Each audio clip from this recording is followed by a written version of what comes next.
If you've been stuck trying to pick your niche, there's a good chance you're putting the same pressure on your niche that some people put in their relationships. You're treating the niche like it has to be the one, the perfect match, the thing that will define your next 5 to 10 years. No wonder you're frozen.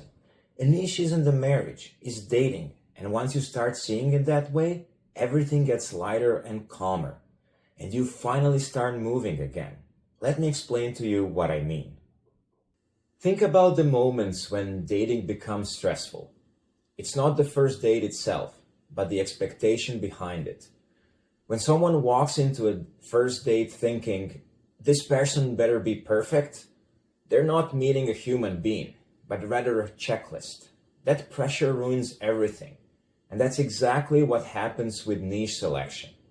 You start telling yourself things like, I need the perfect niche, or I can't afford to get this wrong, or even this one decision will shape my entire future.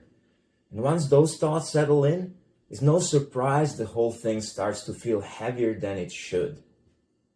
You're essentially walking into your niche saying, this better be perfect or I'm out. That expectation alone creates paralysis, because no niche can survive the weight of perfection on day one. Here's the part nobody really talks about. A niche doesn't reveal itself from a distance. Understanding comes the same way it does with people, by spending a little time with it. Think about dating for a second. A resume or a profile doesn't tell you much. The real insight comes from conversation, from noticing how things feel, from those small moments where you sense whether there's something there. And just like you wouldn't judge the future of a relationship after one meeting, you don't need to know everything about a niche in advance. All that really matters is whether the next step feels calm and manageable. It's not about predicting the whole path. It's about noticing what happens when you interact with the niche, even briefly. That's where the fog starts to lift and things slowly begin to make sense. There's one principle that removes most of the pressure. Explore first, commit later. Most people try to do the opposite. They want certainty before they begin, but real understanding only shows up after you spend time exploring. And exploring a niche doesn't mean launching 20 videos or mapping out a full year of content. It's much simpler. Exploration looks like stepping into the niche a little, noticing how your mind behaves inside it, getting a feel for how the topics sit with you, and seeing whether ideas start appearing naturally. You're not choosing your final direction right now, just the niche you're willing to go on a first date with. We're not doing steps or frameworks here, just two calm ways to explore your niche without overthinking. Option 1. Spend 1 week observing the niche from the inside. Instead of researching from a distance, spend a week observing the niche as if you're already part of it. Watch a few creators and notice how they communicate. Look through the comments and see what people struggle with.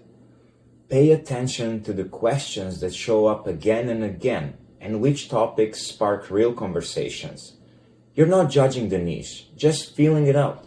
And if during that week your mind starts offering ideas, if you find yourself wanting to jump into a discussion, or you naturally spot problems you know you could explain, that's your second date. Not excitement, just clarity settling in. Option 2. Have a short, simple conversation with someone in that niche. Pick one person, someone you know, someone in a comment section, or even someone in a forum or a Facebook group, and ask them one sincere question. What's the biggest thing you're struggling with right now? That's it. People love talking about what frustrates them. And when they answer, two things happen. First, you immediately understand the real problems inside the niche.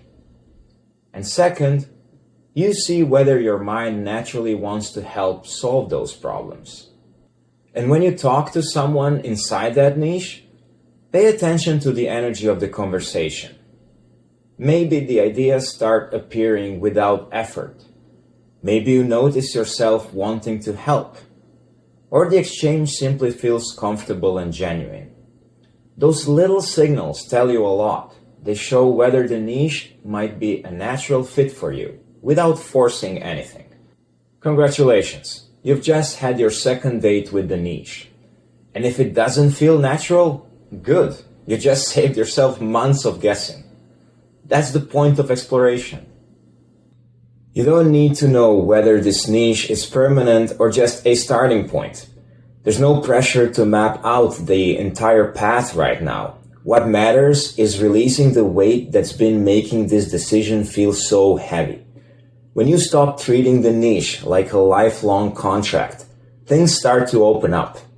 You give yourself room to explore, and that space alone is what breaks the cycle of overthinking. Not more planning, not more research, just space.